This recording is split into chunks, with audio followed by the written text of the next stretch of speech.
Você está ouvindo o canal Livroterapia. Audiobook O Poder do Agora, de Eckhart Tolle. Capítulo 2. Consciência. O caminho para escapar do sofrimento. Não crie mais sofrimento no presente. Ninguém tem uma vida livre de sofrimento e mágoa. Não é uma questão de aprender a viver com isso, em vez de tentar evitar? A maior parte do sofrimento humano é desnecessária.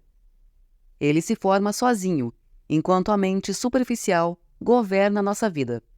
O sofrimento que sentimos neste exato momento é sempre alguma forma de não aceitação, uma forma de resistência inconsciente ao que é. No nível do pensamento, a resistência é uma forma de julgamento. No nível emocional, ela é uma forma de negação. O sofrimento varia de intensidade de acordo com o nosso grau de resistência ao momento atual. E isso, por sua vez, depende da intensidade com que nos identificamos com as nossas mentes. A mente procura sempre negar e escapar do agora. Em outras palavras, quanto mais nos identificamos com as nossas mentes, mais sofremos. Ou ainda, quanto mais respeitamos e aceitamos o agora, mais nos libertamos da dor, do sofrimento e da mente. Por que a mente tem o hábito de negar ou resistir ao agora? Porque ela não consegue funcionar e permanecer no controle sem que esteja associada ao tempo, tanto o passado quanto o futuro. E assim, ela vê o atemporal agora como algo ameaçador. Na verdade, o tempo e a mente são inseparáveis. Imagine a Terra sem a vida humana, habitada apenas por plantas e animais. Será que ainda haveria passado e futuro? Será que as perguntas "que horas são?" ou "que dia é hoje?" teriam algum sentido para um carvalho ou uma águia? Acho que eles ficariam intrigados e responderiam: "Claro que é agora." A hora é agora. O que mais existe? Não há dúvida de que precisamos da mente e do tempo. Mas no momento em que eles assumem o controle das nossas vidas, surgem os problemas, o sofrimento e a mágoa. Para garantir sua permanência no controle, a mente trabalha o tempo todo para esconder o momento presente com o passado e o futuro. Assim, a vitalidade e o infinito potencial criativo do ser, que é inseparável do agora, ficam encobertos pelo tempo e a nossa verdadeira natureza é obscurecida pela mente. Todos nós sofremos ao ignorar ou negar cada momento precioso ou reduzi-lo a um meio para alcançar algo no futuro, algo que só existe em nossas mentes, nunca na realidade. O tempo acumulado na mente humana encerra uma grande quantidade de sofrimento cuja origem está no passado. Se não quer gerar mais sofrimento para você e para os outros, não crie mais tempo, ou pelo menos, não mais do que o necessário para lidar com os aspectos práticos da sua vida. Como deixar de criar tempo? Tendo uma profunda consciência de que o momento presente é tudo o que você tem. Faça do agora o foco principal da sua vida. Se antes você se fixava no tempo e fazia rápidas visitas ao agora, inverta essa lógica, fixando-se no agora e fazendo visitas rápidas ao passado e ao futuro, quando precisar lidar com os aspectos práticos da sua vida. Diga sempre sim ao momento atual. O que poderia ser mais insensato do que criar uma resistência interior e alguma coisa que já é? O que poderia ser mais insensato do que se opor à própria vida, que é agora e sempre agora? Renda-se ao que é, diga sim para a vida e veja como de repente a vida começa a trabalhar mais a seu favor ao invés de contra você. Às vezes, o momento atual é inaceitável, desagradável ou terrível. As coisas são como são. Observe como a mente julga continuamente o comportamento, atribuindo nomes às coisas. Entenda como esse processo cria sofrimento e infelicidade. Ao observarmos o mecanismo da mente, escapamos dos padrões de resistência e podemos então permitir que o momento atual exista. E isso dará a você uma prova do estado de liberdade interior, o estado da verdadeira paz interior. Veja então o que acontece e parta para a ação, caso necessário ou possível. Aceite, depois haja. O que quer que o momento atual contenha, aceite-o como uma escolha sua. Trabalhe sempre com ele, não contra. Torne-o um amigo e aliado, não o seu inimigo. Isso transformará toda a sua vida como por milagre, dissolvendo o sofrimento do passado. Enquanto não somos capazes de acessar o poder do agora, vamos acumulando resíduos de sofrimento emocional. Esses resíduos se misturam ao sofrimento do passado e se alojam em nossa mente e em nosso corpo. Isso inclui o sofrimento vivido em nossa infância, causado pela falta de compreensão do mundo em que nascemos. Todo esse sofrimento cria um campo de energia negativa que ocupa a mente e o corpo.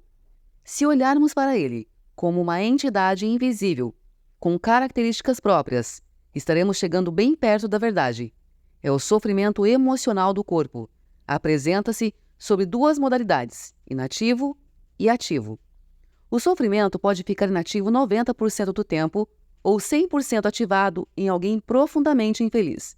Algumas pessoas atravessam a vida quase que inteiramente tomadas pelo sofrimento, enquanto outras passam por ele em algumas situações que envolvem relações familiares e amorosas, lesões físicas ou emocionais, perdas do passado, abandono, etc.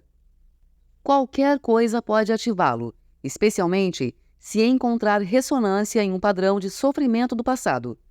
Quando o sofrimento está pronto para despertar do estágio inativo, até mesmo uma observação inocente feita por um amigo ou um pensamento é capaz de ativá-lo. Alguns sofrimentos são irritantes, mas inofensivos, como é o caso de uma criança que não para de chorar. Outros são monstros destrutivos e mórbidos, verdadeiros demônios. Alguns são fisicamente violentos, outros emocionalmente violentos. Eles podem atacar tanto as pessoas à nossa volta quanto a nós mesmos, seus hospedeiros. Os pensamentos e sentimentos relativos à nossa vida tornam-se então profundamente negativos e autodestrutivos. Doenças e acidentes frequentemente acontecem desse modo. Alguns sofrimentos podem até levar uma pessoa ao suicídio. Às vezes, levamos um choque ao descobrir uma faceta detestável em alguém que pensávamos conhecer bem. Entretanto, é mais importante observar essa situação em nós mesmos do que nos outros. Preste atenção a qualquer sinal de infelicidade em você, qualquer que seja a forma, pois talvez seja o despertar do sofrimento.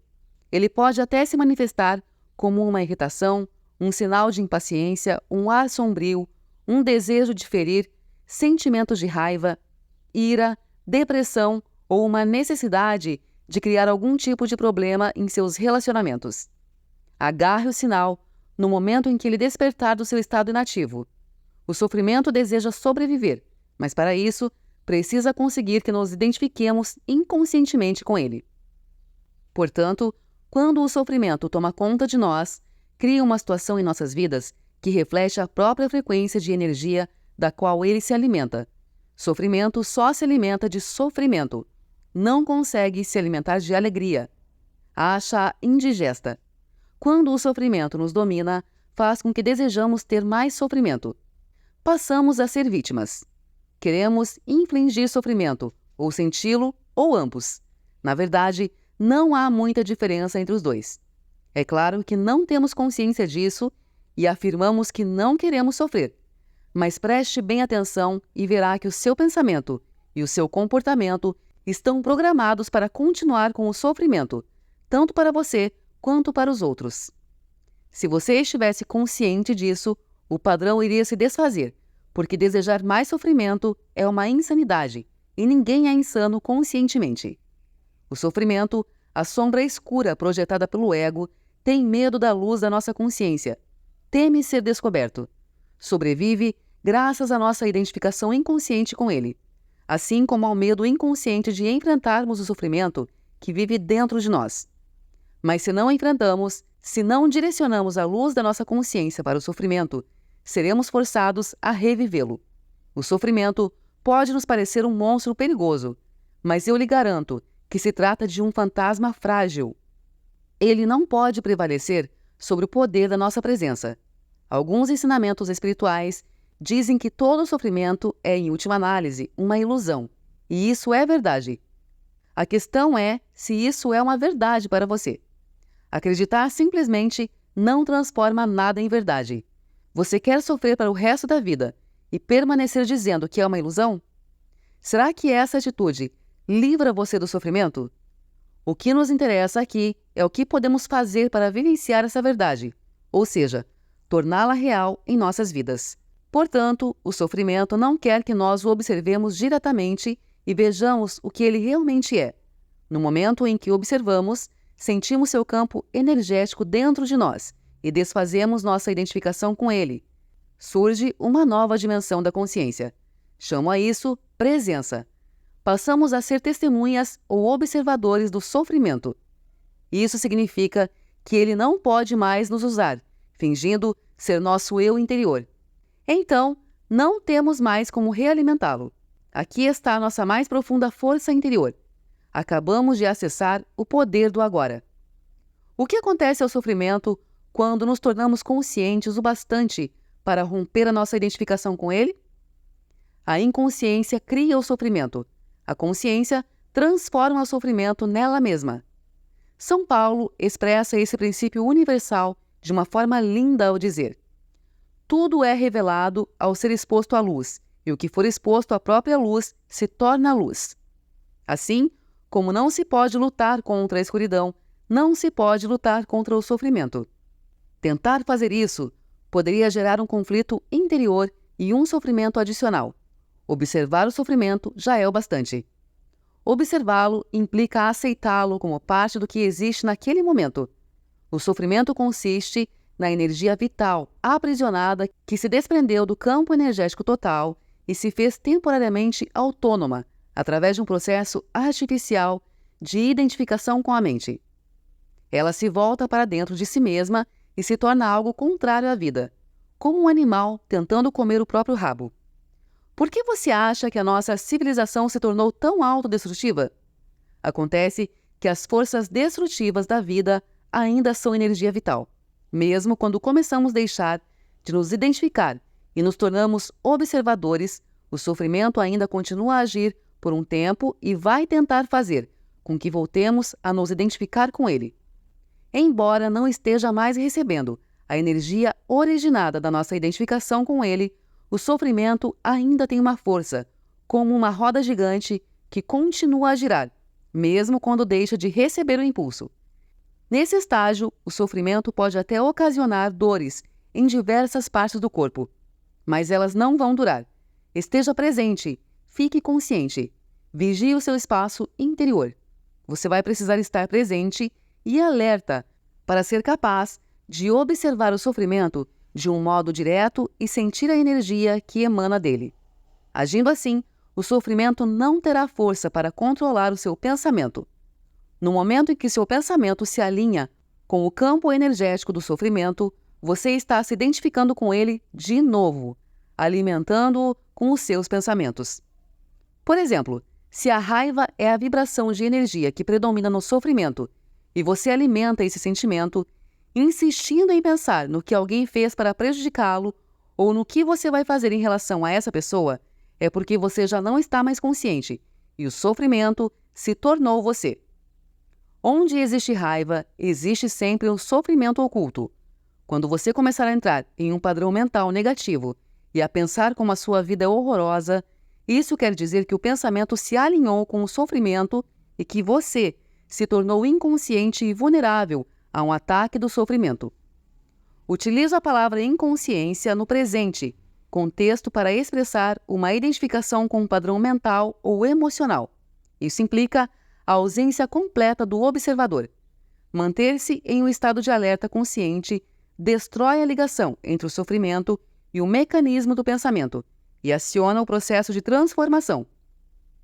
É como se o sofrimento se tornasse o combustível para a chama da consciência, resultando em um brilho de mais intensidade. Esse é o significado esotérico da antiga arte da alquimia, a transformação do metal não precioso em ouro, do sofrimento em consciência. A separação interior cicatriza e você se torna inteiro outra vez. Cabe a você, então, não criar um sofrimento adicional. Resumindo o processo, Concentre a atenção no sentimento dentro de você. Reconheça que é o sofrimento. Aceite que ele esteja ali. Não pense a respeito. Não permita que o sentimento se transforme em pensamento. Não julgue nem analise. Não se identifique com o sentimento. Esteja presente e observe o que está acontecendo dentro de você. Perceba não só o sofrimento emocional, mas também a presença de alguém que observa.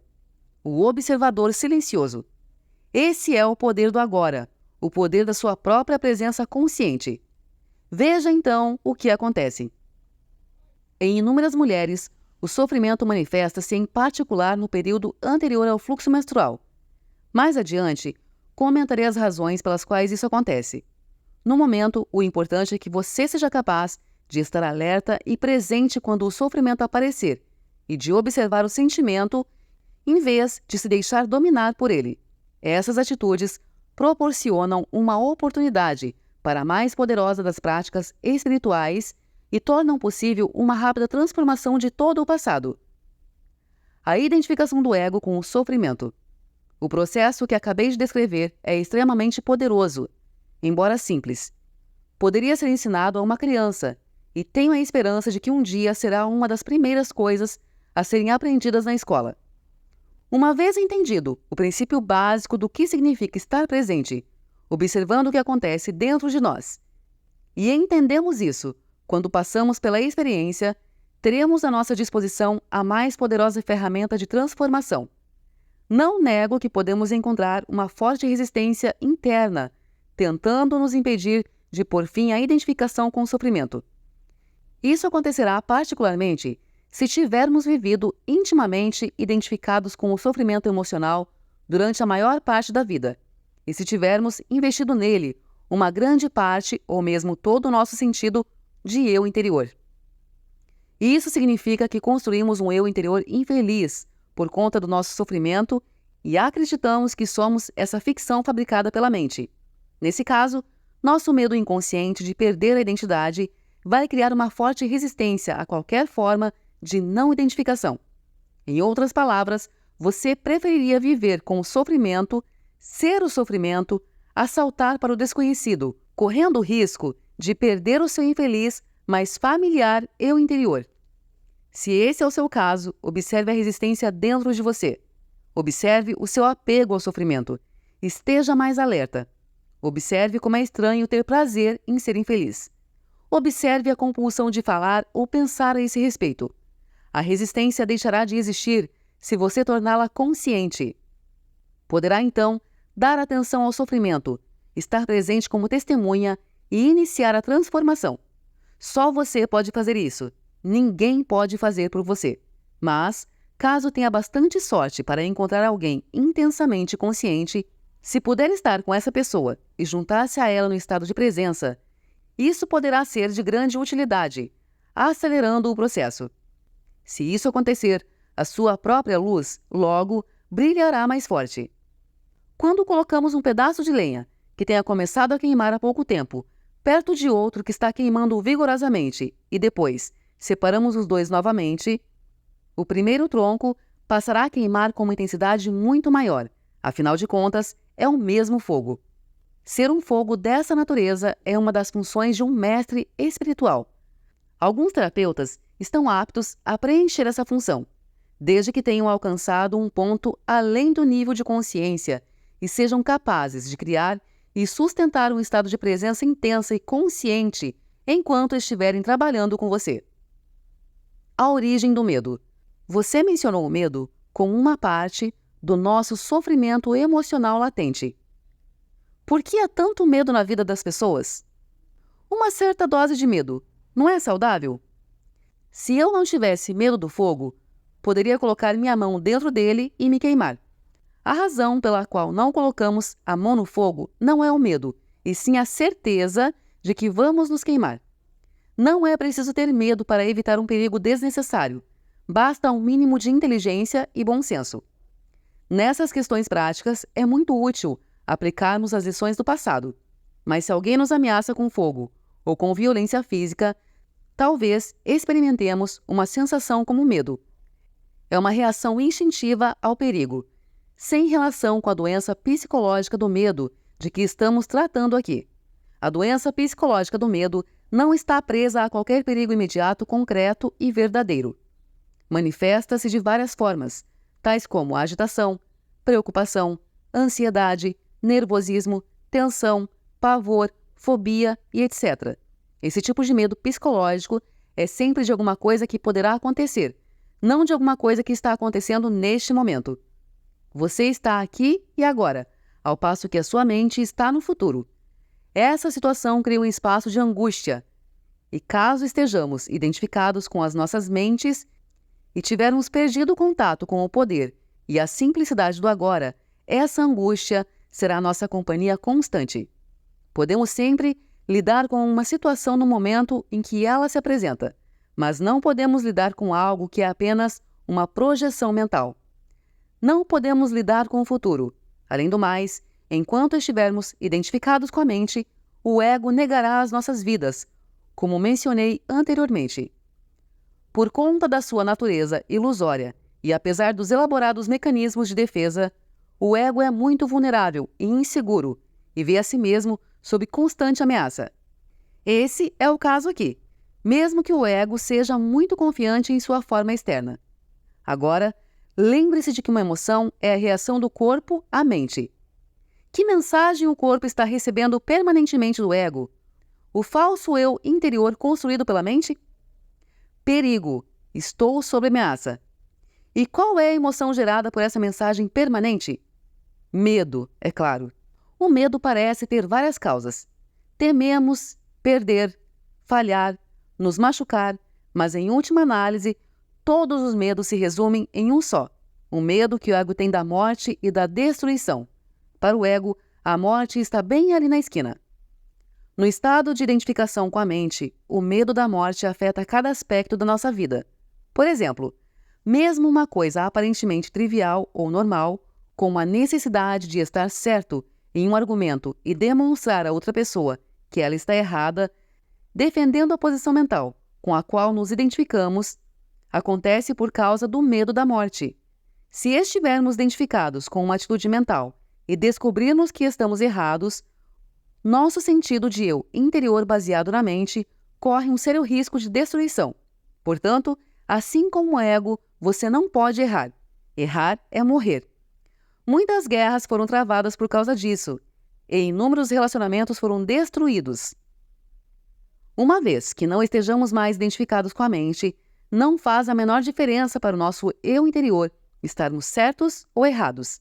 Assim, a necessidade compulsiva e profundamente inconsciente de ter sempre razão, o que é uma forma de violência, vai desaparecer. Você poderá declarar de modo calmo e firme como se sente ou o que pensa a respeito de algum assunto, mas sem agressividade ou qualquer sentido de defesa. O sentido do eu interior passa a se originar de um lugar profundo e verdadeiro dentro de você, não mais de sua mente. Tenha cuidado com qualquer tipo de defesa dentro de você. Está se defendendo de quê? De uma identidade ilusória, de uma imagem em sua mente ou de uma entidade fictícia? Ao trazer esse padrão à consciência, ao testemunhá-lo, você deixa de se identificar com ele.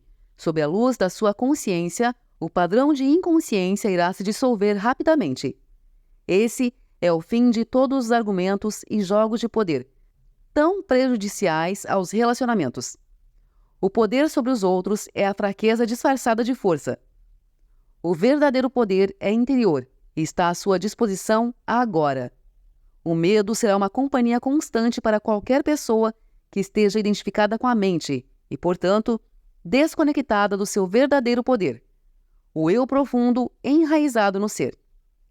O número de pessoas que conseguiram alcançar o ponto além da mente ainda é extremamente pequeno, o que nos leva a presumir que, virtualmente, todas as pessoas que você encontra ou conhece vivem em um estado permanente de medo.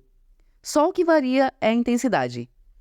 Ele flutua entre a ansiedade e o pavor numa ponta da escala e um desconfortável vago e distante sentido de ameaça na outra.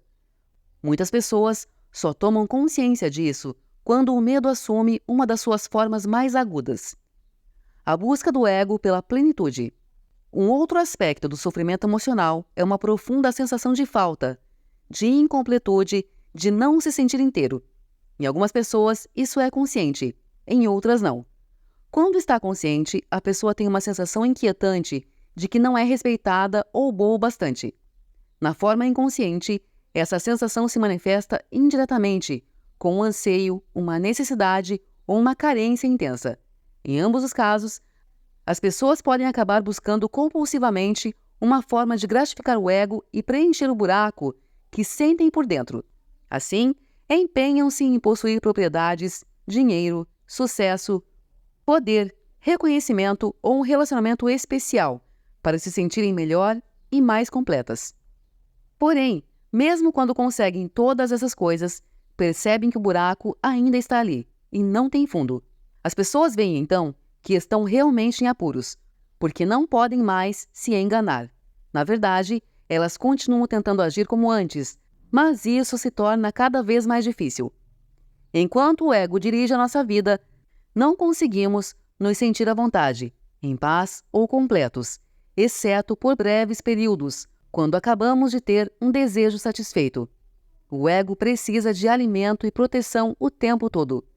Tem necessidade de se identificar com coisas externas, assim como propriedades, status social, trabalho, educação, aparência física, habilidades especiais, relacionamentos, história pessoal e familiar, ideais políticos e crenças religiosas. Só que nada disso é você. Levou um susto ou sentiu um enorme alívio? Mais cedo ou mais tarde você vai ter que abrir mão de todas essas coisas.